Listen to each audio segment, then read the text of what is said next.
Right, good morning, everybody. Welcome to you all, and thank you for Camilla for coming along today. So the format of the morning is Camilla's going to talk to us very briefly about some of the triggers of stress and anxiety, and then she's going to move on to discussing some of the strategies and techniques on how to deal with those. So Camilla has over about 25 years experience as a counsellor, a trainer and a life coach, and specialises in stress, anxiety, depression, relationships and modern mind-body therapies. She's a professional speaker, which unlike me, and an author, and currently is looking at moving up to Upper Hutt shortly. So you can ask questions as you go along. There'll be an opportunity for that. You can do that in a number of ways. You can either put your hand up and I'll keep an eye out for you, or you can stick your little virtual hand up via Zoom, or you can also ask questions in the chat, and I'll keep an eye on those and forward them through to Camilla. So I'm now going to hand you over to Camilla. Thank you very much. Yes. Thank you, Bernadette. Yes, hi everybody. My name's Camilla Watson and my company is Core Light Programs, providing life coaching and counselling services. That's my main day-to-day work, and corporate stress management programs, classes for schools on managing stress and other groups and so on. So my background is as a business analyst, actually. So I was working in the finance industry as a business analyst, and through that journey decided at one stage that I needed to learn how to handle my own stress. So I'd been busy trying to change everybody else, change the family and work through, behaviours and things like that. And of course, none of that was working because I actually had to look at my own behaviour and what was triggering me and how I was reacting. So that was how I got into this.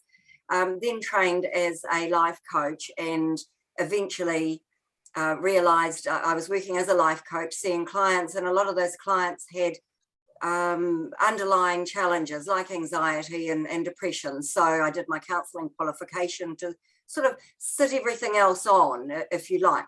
But I still really work more like a life coach than what you might call a traditional counsellor. I like lists, I like homework, I like bullet points, and so that's sort of how I work. So I wanted to begin today by talking about what stress and anxiety actually are, because there's a lot of talk around at the moment where we've been facing such a change in our life over the last couple of years, and it's been unprecedented.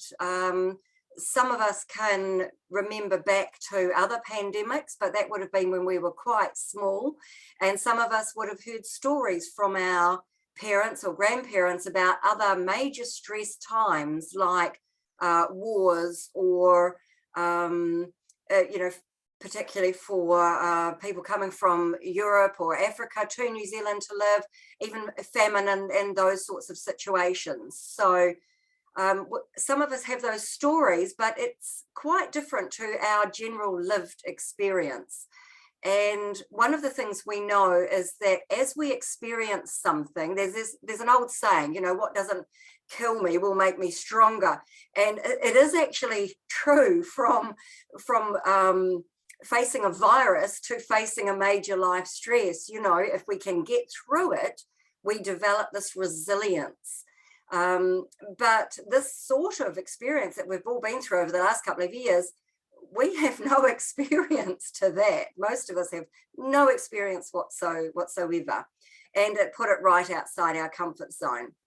So when we talk about how we're feeling around anxiety and stress, we usually are talking about symptoms. So I'd like to ask you now to think about what anxiety and stress mean to you. If you're saying to somebody, I'm stressed, or if somebody says to you, I'm anxious, what does that actually mean? Would anybody like to share what it means to them? Maybe what they think themselves, or they might have seen a news article or something about it. Can we have some input, please? Sure. For me, it tends to be like a racing heart and a sick feeling in my tummy. Yes, so That's very that kind much of thing. physical symptoms. Yeah, in sweating, like I can be Yes. freezing cold and sweating. Yes, yes, great. Thanks, Jennifer. Anybody else? We've got tired in the chat. Tired, yes. That feeling of just not having any energy. You just collapsing with that lack of energy, exhaustion. Yeah. Anybody else? Just not being able to settle to one thing, for being, not completing anything, moving on from job to job without us. Sure. Yeah, so that mind is racing and it's really hard to focus on one thing. Okay, so that's been really great. Thank you. What you've all been talking about are physical symptoms. So we've got heart racing, we've got increased heart rate, we've got blood pressure increase, we've got sweating, clammy skin, unable to focus, mind racing. We've got digestive issues, feeling sick, feeling your tummy all churned up. And there are lots more as well, but this gives you a bit of an idea of what we actually mean when we say, I'm feeling stressed or I'm feeling anxious. One of the big challenges is that general knowledge out there in the community looks on these symptoms as a bad thing. If you're feeling that your mind can't focus, or if you're feeling your stomach churned up, or if you're feeling that your heart is racing, we tend to just say to ourselves, I want this feeling to just go away, don't we? That's generally how we feel. We don't like those symptoms. We think those symptoms are a problem and we want them to go away. However, that is a complete misunderstanding of what's actually going on here. And like a lot of problems in life, if we don't identify the problem correctly, if we don't find exactly where that water leak is in the pipe, we're screwed, right? We're never going to fix the real problem. So the problem is not the symptoms. Something external to us is causing our thought processes to create these symptoms, but the symptoms are not the problem. In fact, the symptoms are a very, very important warning sign. Now, you imagine if you, and you've probably done this at some stage, you step on a piece of glass or a rusty nail and it goes into your foot. You experience messages to your brain that says, body, we have a real problem here. There's something in your foot. And while we go, ouch, that's painful, I don't like that, we don't just stop there. We have to have a look and say, what's going on? Have I pulled a muscle? Have I broken my toe?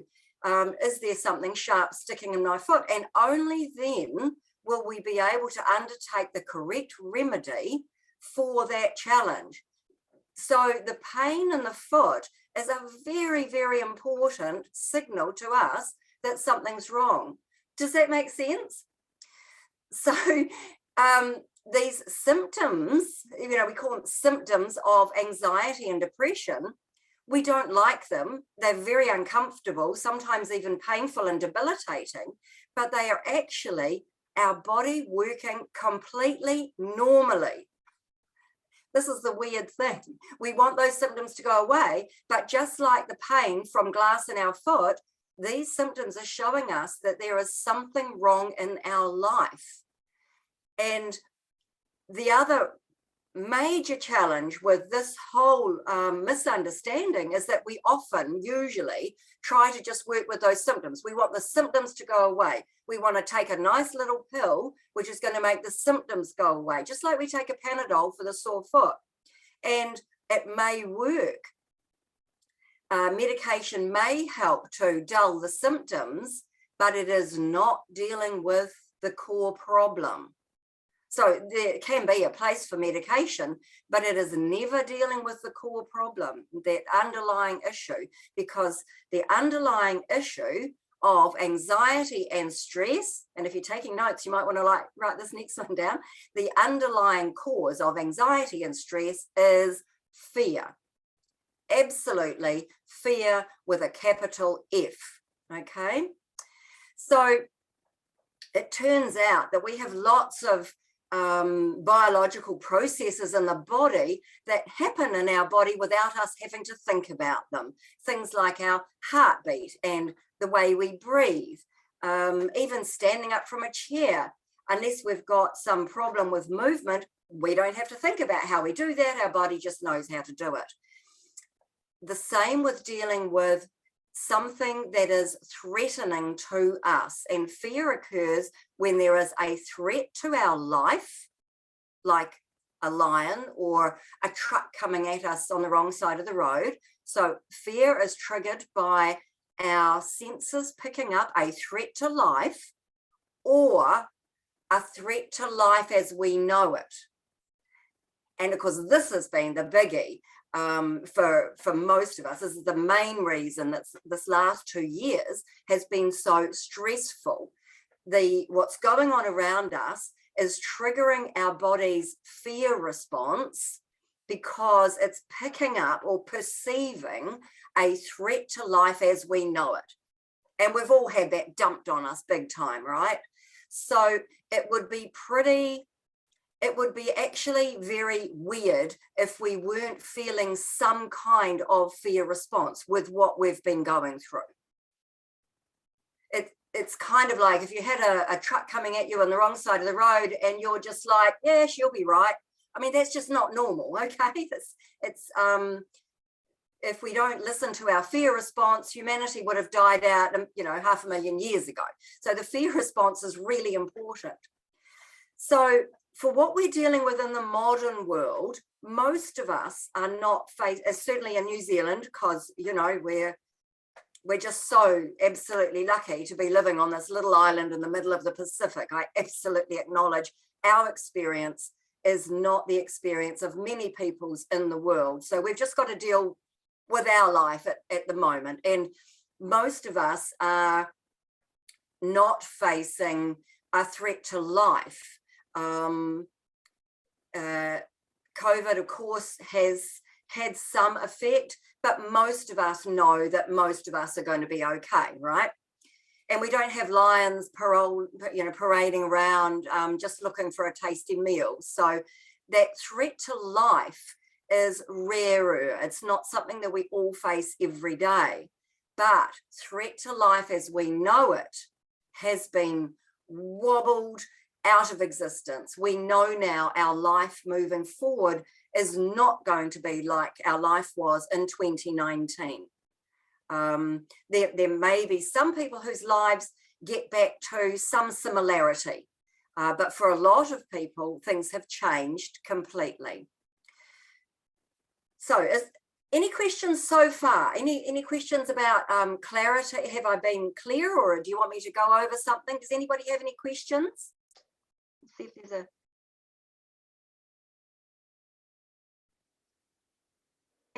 Okay.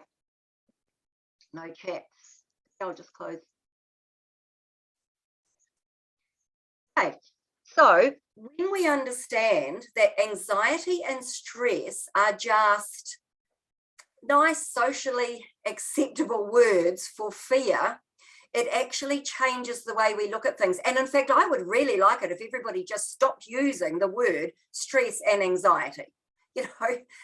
Just as I say, they're socially acceptable now. We're talking about them, but let's just, for ourselves anyway, get rid of that and use the word fear. I'm feeling anxious. Take that out. I'm feeling fear. Okay. What are you afraid of? Can you be specific? And this is a very helpful tool because it's more likely to get us right close to the actual core of what's going on. I'm afraid I'm going to lose my business. I'm afraid I'm not going to have a job. I'm afraid of the health implications for somebody in my family or myself. What are you afraid of? This is what's causing the stress. And if you can identify that, you may be able to work through a strategy. I'm afraid of losing my job. Okay, can you have a talk to your employer about that? What is the actual risk? Would it be helpful to do some extra study in your own time to upskill so that if you do lose your job, you're more prepared to move into something else? So if we understand what is driving our fear or threat to life as we know it, we can start putting some strategies and plans in place to help ease us through that. So that's long term. So the core of anxiety and stress is always being able to identify what the core challenge is.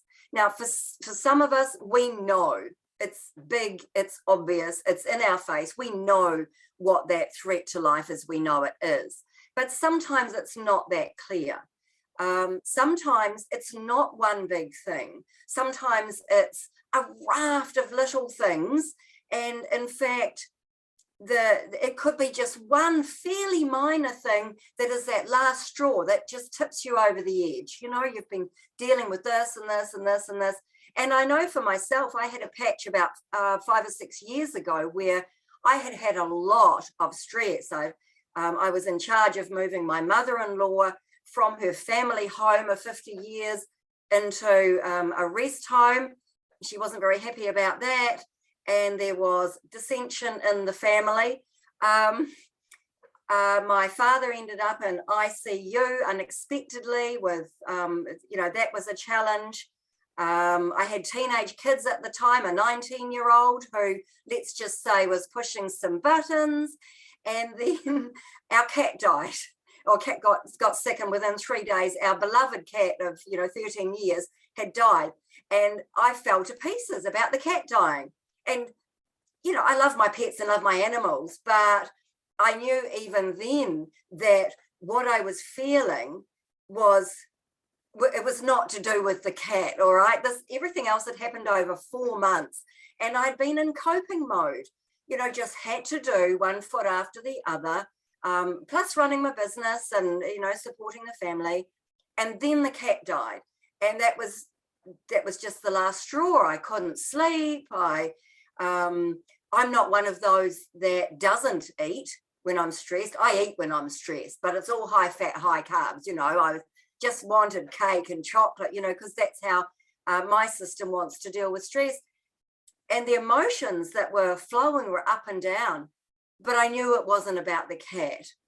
And so I went and I talked to somebody. I have my own supervision counselling, and I talked to somebody and was able to separate out all of these issues, some of them big, a bunch of small ones.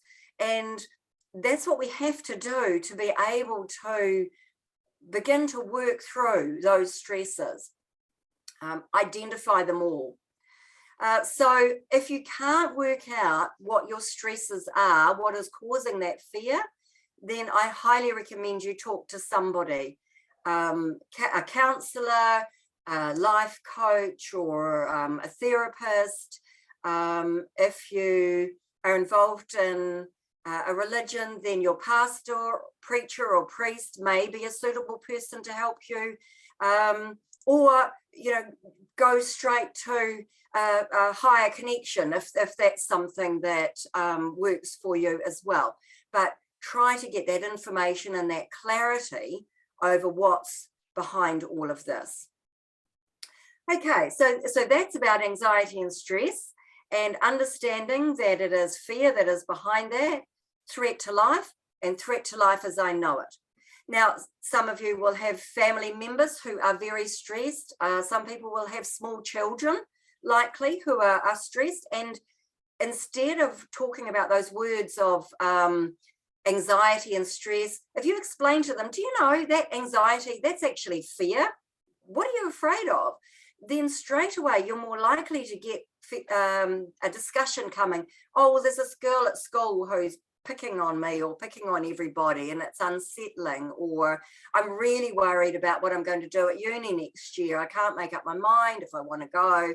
Or, some other situation that's prompting that fear response for them. And you're much likelier to get to the core of the problem when we talk about fear. Okay, so moving on, what are we going to do about it? Well, once we understand that anxiety and stress are fear, one thing becomes very clear to us and very important. We will never, ever get rid of anxiety or stress symptoms by trying to push them away. We will never. We try to do that all the time, but it doesn't work. And the reason it doesn't work is that your fear response is what's called your number one autonomic nervous system process. That means that your fear response trumps everything else. So if you try to ignore those symptoms, what's your body going to do? It's going to say, Camilla's not listening. You know, there's a threat to life as we know it, and she's not listening. I'm going to increase those symptoms. So we will never get rid of those symptoms of anxiety and stress by trying to push them away. Instead, we actually want to do something that is quite counterintuitive. We want to give our body a big hug when we're feeling really crappy with those symptoms. And we want to say to our body, thank you, body, for trying to keep me safe. So this is crazy. But look, I've had teams of builders. I've had boxing teams all do this. Join in with me now. Everybody give yourself a big hug. Come on, I can see all of you. Everybody give yourselves a big hug and say out loud, thank you, body, for trying to keep me safe. Thank you, body, for trying to keep me safe. Okay, well done. It seems like a crazy thing to do, but what we're actually doing when we do this is we're connecting with our subconscious, and we're saying to our subconscious, I am listening to you. I'm bringing brain in and I'm listening to you. And what's likely to happen is then that fear response in your subconscious says, oh, Camilla's listening. I can dial back those symptoms, okay? And then you can work on, right, what's the next strategy? But if you try to ignore it, if you just try to push on and pretend it's not there, the symptoms are going to increase. And this is where panic attacks come from, and eventually things like agoraphobia and other phobias. It's because we're not listening and we're not acting on that, and our subconscious just says, you're not listening, we're going to up the ante on this until you do, okay? So the first strategy is to notice those symptoms, accept those symptoms. The symptoms are not a bad thing, like pain in your foot. They are important information. Thank you, body, for trying to keep me safe. Looking at the fear response, there are two other things that we can do that are shown to be very effective. When we understand that our system wants us to step into fight or flight, that's what the fear response is trying to get us to do, okay? Fight or flight.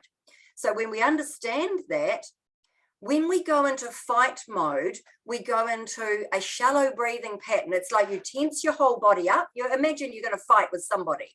You tense your body up, you constrict your core, and all of your power is coming from your core out. But you've got a shallow breathing pattern through here.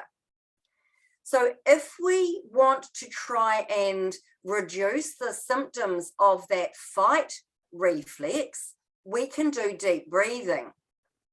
So if we take a deep breath, now, when I say deep breath, what a lot of people do is they take a big high breath. That is like that. That's wrong, okay? That's a big high breath.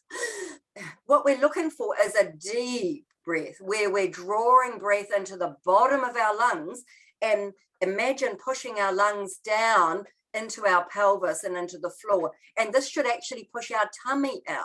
So when we take a deep breath, if we put our hands on our tummy, we breathe in and our hands will go out on our tummy. That is a deep breath, okay?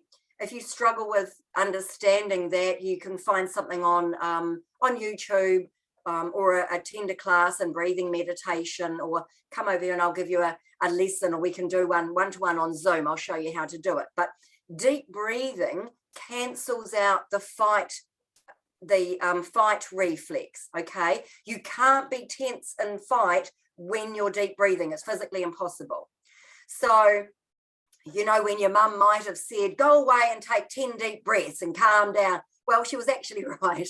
So if we take 10 deep breaths, nice and slowly, and focus on that breath, it reduces all those symptoms of anxiety and stress. So it reduces blood pressure, it reduces feelings in the stomach, it reduces sleeplessness, or everything, okay? So it's the first step to helping ourselves. The other vital piece of the vital strategy is the other thing our subconscious wanted us to do with the fear response, fight or flight, is run away from the threat. How can we do that? Well, I've bought a lifestyle block, so that's a little bit to do with that. Having more control around my life and the way I live. But ultimately, what our body wants us to do is run away. If we get exercise, that can trick our body into thinking we have run away from the threat or run away from the lion. Now, the good thing is it doesn't have to be a lot of exercise, because, you know, some people are right into exercise. I'm not really one of them. I'll get by with the minimum I can do. Thank you very much.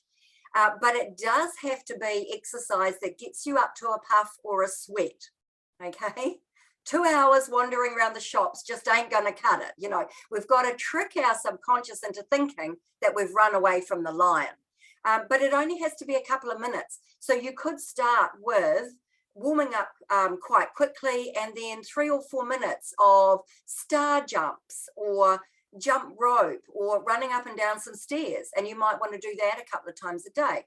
Or you might want to go for a walk, but make it a brisk walk, not a dawdle. So any exercise that gets you up to just a bit of a sweat and a bit of a puff. You don't have to be practicing for a marathon, but a bit of a puff and a bit of a sweat. And it's recommended that you do about 40 minutes every day, but it doesn't have to be in one block. So it could be that you get off the bus earlier, or you park further away from work and you walk 10 minutes to and from your employment. And maybe at lunchtime you get out for another 10 or 15 minutes. That could be all you need to do to make a massive difference, because it's tricking your subconscious into thinking that you've run away from the lion. And while your subconscious is very clever in some areas, it doesn't really care what you do as long as it's perceiving this movement. So deep breathing and exercise are two fundamental strategies, and they really do work. They absolutely work. Okay, just a quick interaction here. What are some exercises that people do that don't require a lot of effort to get there? You know, like going to the gym, you've got to get in your car, go, you've got to put on the right gear, you know, unlock your locker. I'm not talking about that sort of thing. What other exercise do people like to do that is short and sharp and sweet? Does anybody have any ideas or input here, please, that they could share with others?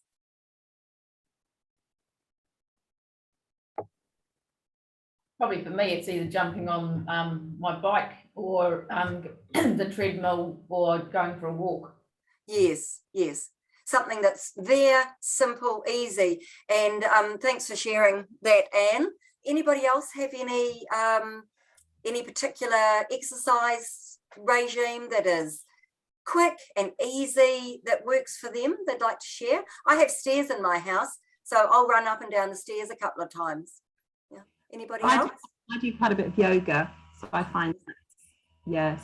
But I can, I've done it for a lot of years, so I can just pull out my mat and do it in the lounge, or do it in the bedroom, or on the deck, or whatever. If it's a nice day, going out on the deck, I find is really fabulous. Yes, yes. And of course, yoga is based around stretching and deep breathing. You know, you've got to slow your breathing down, and you've got to focus and pay attention to your breathing. And it's very, very helpful. Yeah, wonderful. And I think one of the points to remember is a lot of the time we put off exercise because we think, I'll get around to it later, and I want to do this thing. You know, I want to put this class on, but it's half an hour, so I'll wait till later on.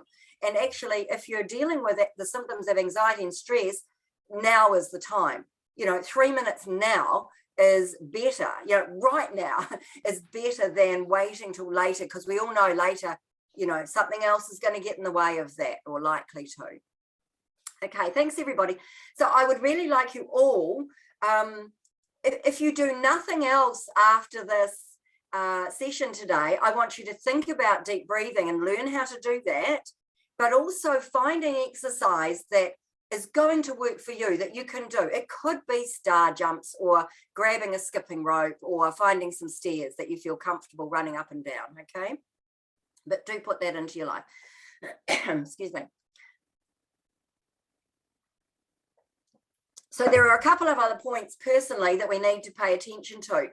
Good nutrition is vital. If we're under a lot of stress or anxiety, that fear response is coming on, our nutritional intake by our body is changed. It can be changed in a mild way where we're just not getting the absorption of nutrients that we did normally, or it can change in a major way where we can't eat or we're even vomiting from the stress, okay? So anything in between.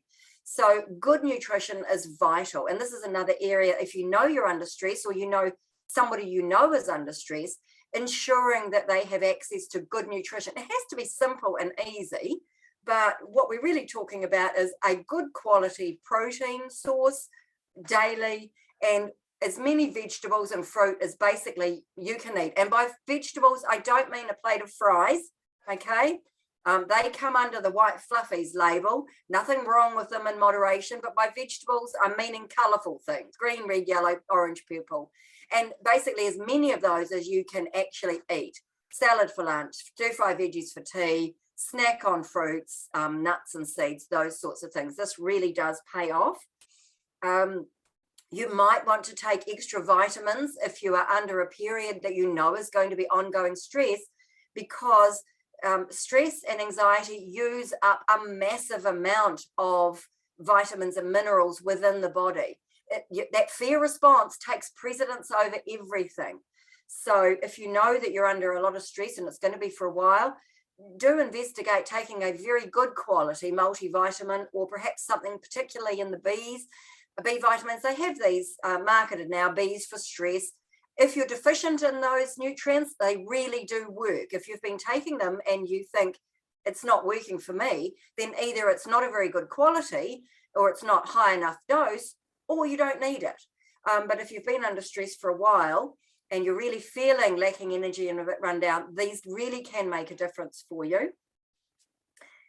And here's something else that is absolutely vital. When we understand that fear response is changing our perception of life, remember fear is that threat to life as we know it, another thing that we can put into our life that is going to just help balance that. It's kind of nothing to do with the fear response, but it helps balance our life. And that is some kind of passion. We need to have some interest or something that we are involved in that we're passionate about, because we all know when we're passionate about something, it lifts us up, doesn't it? You know, oh, I can't wait to go to such and such today, or I'll get time later on to work on this and I'm really looking forward to it. And it lifts us up. So we all have to have something that we're passionate about. Now, there is a proviso here, because a lot of people I speak to say, I'm passionate about my family. Yeah, you got to have something else, okay? This has, you know, that's wonderful. Yay, I'm great. Everybody's speaking to each other and you've got a great relationship with your family. That's wonderful. And that is core in your life, but that's not the passion I'm talking about. This has to be something that you can go to without relying on one particular person. So you might say, well, I love fishing, but I always go with my friend Bob, okay? Now, that's great. You've got a passion, but if Bob's not available, can you go with somebody else? Could you join a fishing club? Could you find somebody else to go with as well? That just gives you that backup, if you like, for that passion. So does anybody have a passion, something they're passionate about that they know lifts them up? Could we share a couple with the group, please? I'm a textile artist in my spare time and gardener. Yeah, so I'm really into the garden at the moment. House is on the market, so I can't be doing my art because boy, that's messy. But I'm feeling that a bit, but I'm shifting stuff around in the garden, which is doing okay at the moment. So what are your passions? Can we have somebody, please? A couple of examples for me is ballroom dancing and golf. And I've just recently joined golf, and the club actually have other women who have started and willing to play together. So Wonderful. yeah, I'm not just relying on Bob. Yeah, and they do take my brain out of problems, issues. I get some release, walk around nature is really good. Yes. Brilliant example, yes. And, you know, we can all see you just talking about that, and it lights you up, doesn't it? This is what passions do for us. And can we have somebody else that you've got a passion? Anybody? I sing. I gave it up for a couple of years, and I've rejoined singing, just casual, and I just love it. It's fantastic.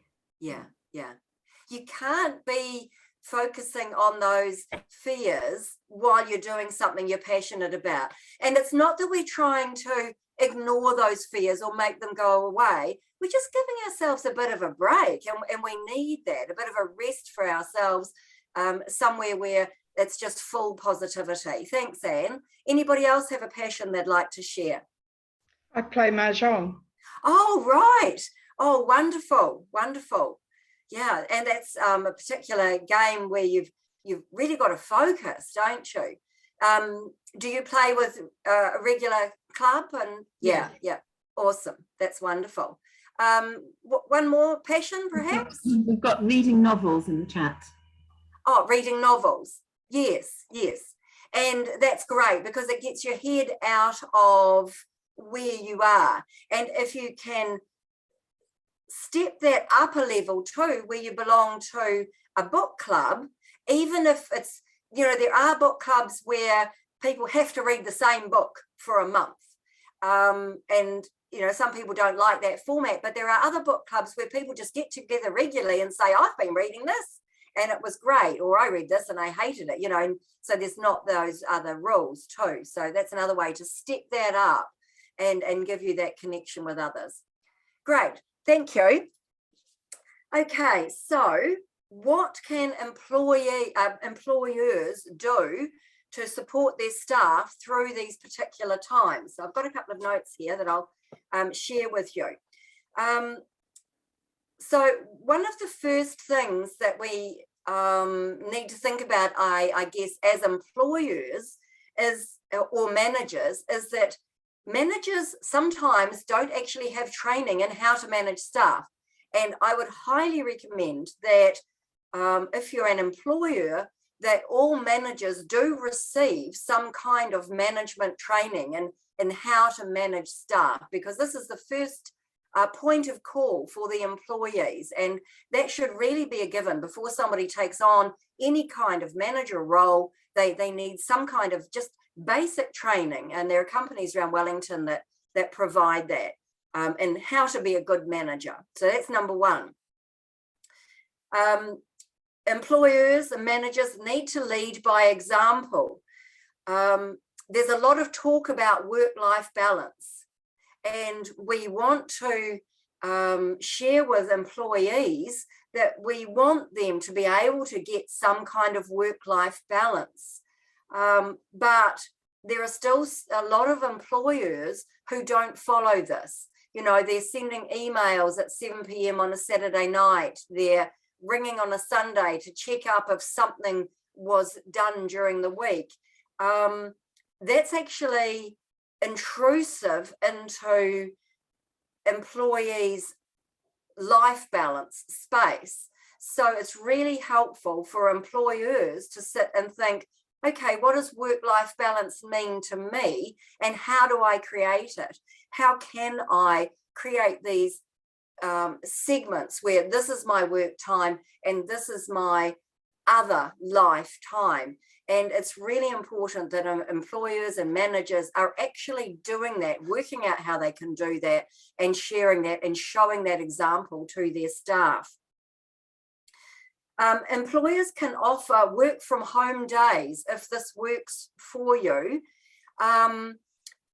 we've of course been working a lot from home recently, but there are a couple of reasons to extend that if you can. It's not appropriate for all businesses, I know, but it gives employees more flexibility about supporting their family if there are if people do have to stay at home and whatnot. But it also gives employees more flexibility to access other support.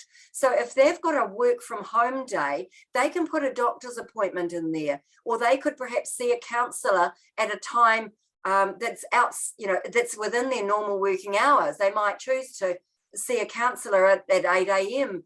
And then, work through their lunchtime or something. So it can just give employees more flexibility to be able to support themselves and work towards that work-life balance. As I say, it doesn't work for all situations, but there are more reasons to look at offering one work from home day to your employees than just, we need to not be in the office because it's lockdown, okay? There are some very valid reasons about that. And we also suggest that it's a midweek day rather than a Friday. It's actually more productive for the employee if they want to use that day for getting a doctor's appointment or going and getting a massage or maybe going to a yoga class that's on at 10 a.m. These things are more likely to be Monday to Thursday, or there's more likely to be flexibility Monday to Thursday. The doctors are full on Friday. You're not going to get your appointment. So if you want to offer a work from home day, we suggest a different day in the week will be probably better for everybody concerned, if you can make it work. Excuse me, can we just, yes. Judith's got her hand up. Oh, yes, Judith, sorry. Yes. Sorry. So work-life balance is great for staff, but what about work-life balance for business owners or employers? We employ a number of young staff who often contact us at the weekend for, minor matters. Very often we feel that they're just kind of saying, hi, I'm at work. But, after a while it starts to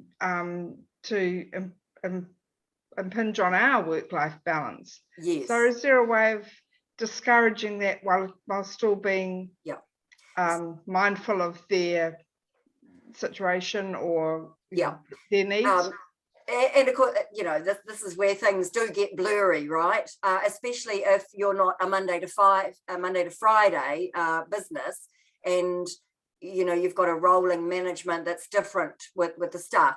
The simple answer is that we teach people how to treat us, okay? So if we understand that person feels they just can't, that's something they can do, it didn't occur to them, oh, I shouldn't be messaging Judith at 8 a.m. on a Sunday, then we have to teach them that is inappropriate behavior. But we don't want to come down like a ton of bricks and because that's just not who we are. So a message in response that goes something like, thank you for your inquiry. We can discuss this on Monday. Something like that, or giving a time. So, thank you for getting in touch, or, thanks, I realize this is important to work through, but you're giving them some time frame that is appropriate to you. We'll discuss this on Monday when I'm in, or I'll look at this on Monday morning, or whatever time you are in the office. Is that going to be helpful? Yes, maybe. You might have to do it repeatedly, but the thing is not engaging in their question unless it's necessary. If it's necessary, absolutely. That's different kettle of fish. So the real key is don't answer the question, don't engage, except for, I have heard you and we're going to do this on my schedule. Right. Yeah. Okay. And you might have to do it a couple of times, but yeah. Thank you. How quick are they at learning? But sooner or later they're going to know, oh, don't message Judith on Sunday because it ain't going to work. Okay. So just same thing, some stock reply. Thanks, yes, I realise this is important, but I'll be leaving it till Monday. Okay, Yep. Good question. Yeah, thank you. Any other questions while we're in that mode? Looking for hands now. Okay. So there are a couple of other things that can be helpful for an employer. You might want to, if it's appropriate, you might want to bring somebody in to teach breathing exercises or teach breathing meditation as a group. You might just say, we're running a class, such and such a time, everybody has to attend for half an hour or, some version of that. And then you're supplying your employees with a new skill. They can choose to use it or not, but it is something that you're offering to help with stress levels. And these strategies are proven to help. The other thing, thinking back to what we were talking about before about nutrition, supplying good nutrition in the workplace can actually be really helpful and is often really appreciated by staff. Yes, of course, there is a cost involved in that, but you've got to weigh up the cost and benefit of every choice you make as a business owner, and it might be something that works for you. I hope nobody has got a lolly jar or a biscuit jar in their morning tea room anymore. I think the time for those are gone. Supplying fruit and perhaps nuts and seeds, those sorts of things, is the way to go. They give energy, long burning energy, and of course it's much better. There's high nutrition. However, the fruit bowl on the bench that anybody can access is actually not the best idea. Who takes a piece of fruit out of the fruit bowl and eats it? Yeah, not so many people. So if you're really concerned about your staff, maybe you supply a cut up fruit salad in the fridge and a bowl of yogurt and just say, I brought this in today, help yourselves. Now, everybody will have a couple of scoops of fruit salad and some yogurt and sprinkle some nuts on top. And that might just give them the energy, the brain fuel that they need to be able to carry on. It doesn't even have to be a regular thing. A nice platter with lots of options of, and I think Judith, you provide platters too. Sorry. Shut that door. Platters with lots of natural, unprocessed ingredients. Seed crackers, olives, vegetables, and so on. It's really helpful. So providing good nutrition. And the other thing you can do is experiment with an office walk. As before, we wanted to get some exercise to help reduce that fear response or reduce our stress. And it might be that you can say to the office, we're doing an experiment this week. Everybody's going to go out for a 10 minutes walk, either at lunchtime or, not taking their time, of course, but maybe first thing in the morning. Everybody's going to go out for 10 minutes. Just walk at your own pace.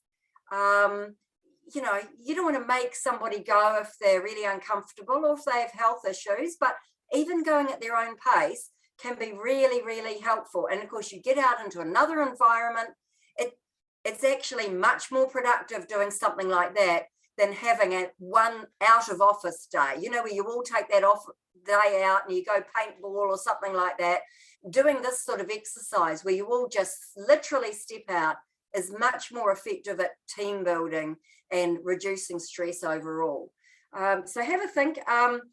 Rather than selling it to your staff as this is what we're going to do, I would just say, I heard this thing this morning and I'd like to do it as an experiment. Really want to be in. Everybody, we're going to go for a walk at 10 o'clock, 10 minutes, just down tools, everything. And we'll try it for a week and see how we feel at the end. 3 weeks would be ideal because it takes 3 weeks to change a pattern. But yeah, if it works for your staff. Bernadette, did you have a question? Well, Anne's put in the comments, walking meetings. Oh, walking meetings, fabulous. Yeah, especially if it's a small group. Yeah. Brilliant idea. Yeah. Okay. Right, so I've come to the end of what I wanted to share with you, and we've had a couple of questions. Are there any other questions or particular situations that you wanted to ask me about or run by me? Anybody?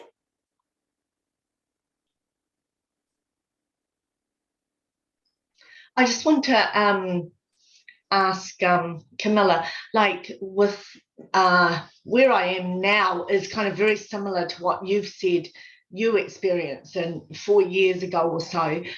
There are some things in life when you take a parent from their home and go into a rest home, and with family dynamics, sometimes I feel there's not much that you're not going to change another family member's mind, but it's more, I guess, over time things will heal, or maybe, yeah, you have strategies to get yourself through it, but how people feel about it's going to be the way it is. Is that how you manage to get yourself through?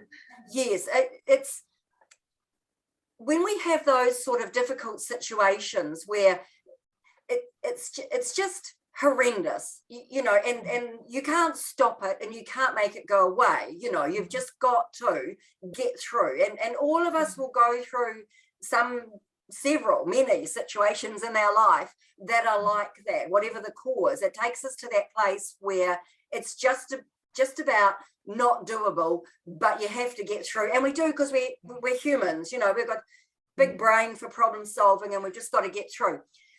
Where it comes to relationships with others, I think there's two keys.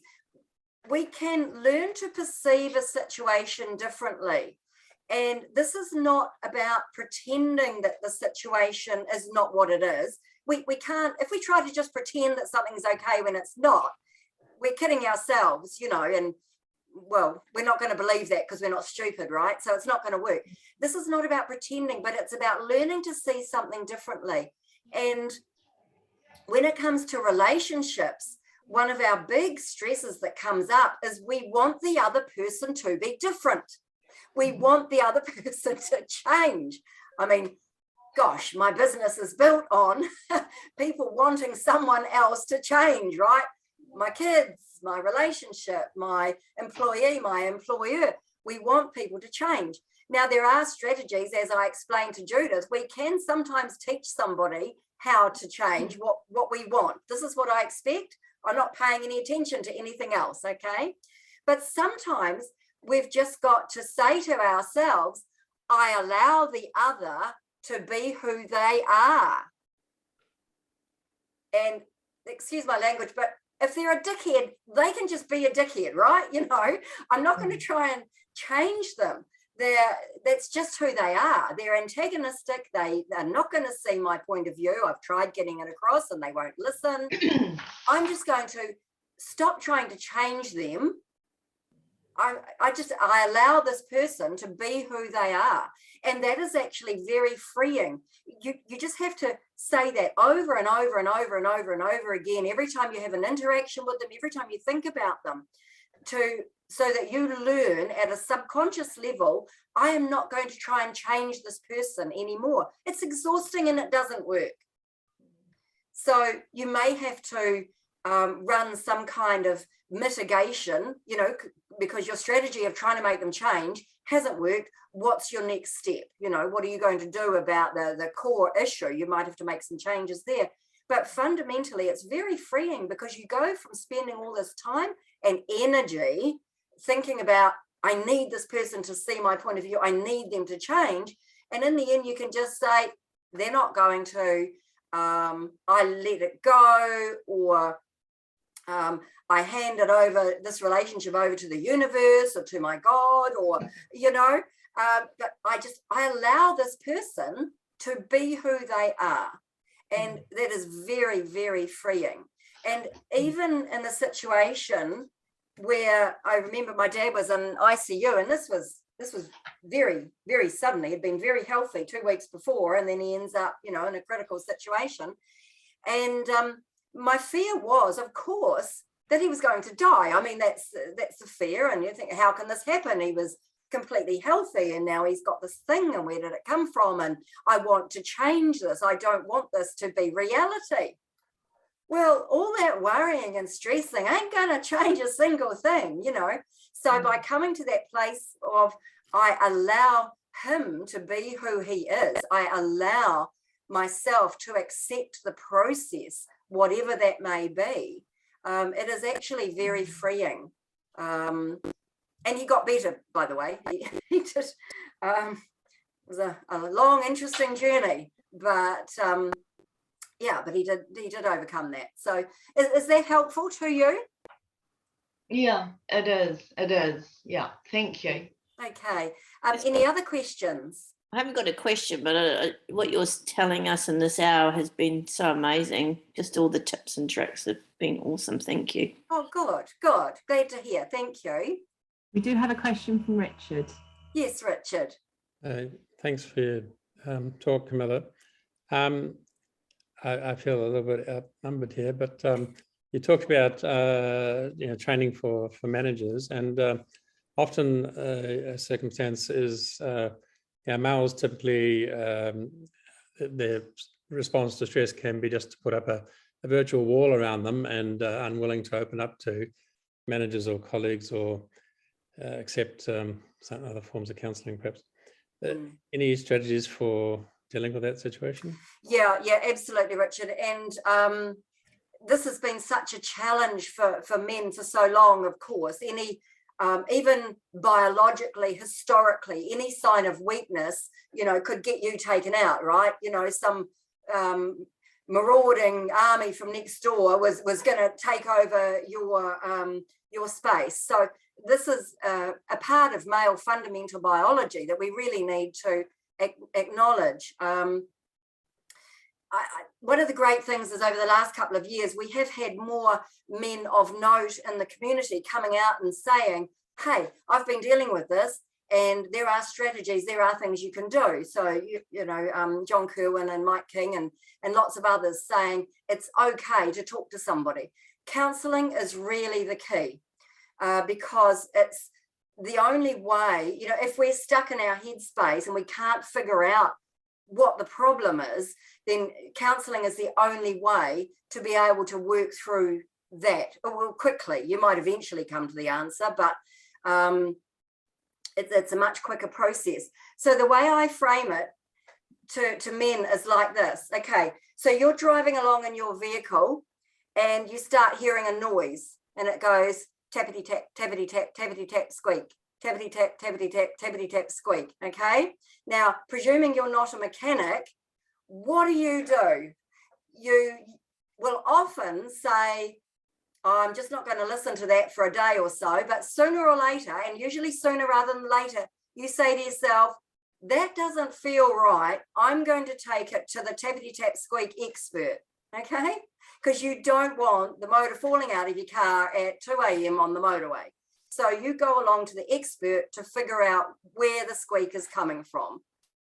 Well, people like me are brain and mental processing squeak fixers. So when you've got a squeak or something in your mental processing or in the way your brain or your subconscious is functioning that is leading you to symptoms, people like me just fix that squeak. It's as simple as that. We'll help you identify what the cause is and help you figure out what the strategy is. So exactly like your mechanic. And I really like to think of it as just down to earth as that. Does that make it a little bit more attainable, do you think? Yeah, I guess it's always difficult, dealing with other people, what they might do, but yeah, I think getting an employee, for example, to actually seek help in the first place is an issue. Yes, absolutely. And it's really the just sharing, men sharing with other men. what happened to them in their life. You don't have to be in details, but just men saying, oh yeah, I was really stuck with this challenge in my life. It wasn't a physical challenge that I could, cut through or hammer or physically shift. But I talked to somebody about it and we were able to come up with strategies. And now I think this is the other thing. A lot of people perceive counselling just as, that American thing where you're lying on the couch, going along every week for 10 years. Hey, nice work if you can get it. But most people that come to see me come 3 or 4 sessions. That's it. Occasionally they'll want to come back in the future. But most of the time, it's 3 or 4 sessions. Some people only come once. They get this sort of information and they go, wow, that's amazing. Now I know what I'm going to do. And they put changes. So, counselling can be very directed at what is the issue and where can you go, for fixing that problem, dealing with that challenge, where can you go next? And the minute we shift from, oh my gosh, I'm stuck, I don't know what to do, this is overwhelming. The minute we shift from that to, I have a plan and I have hope, we're on the way.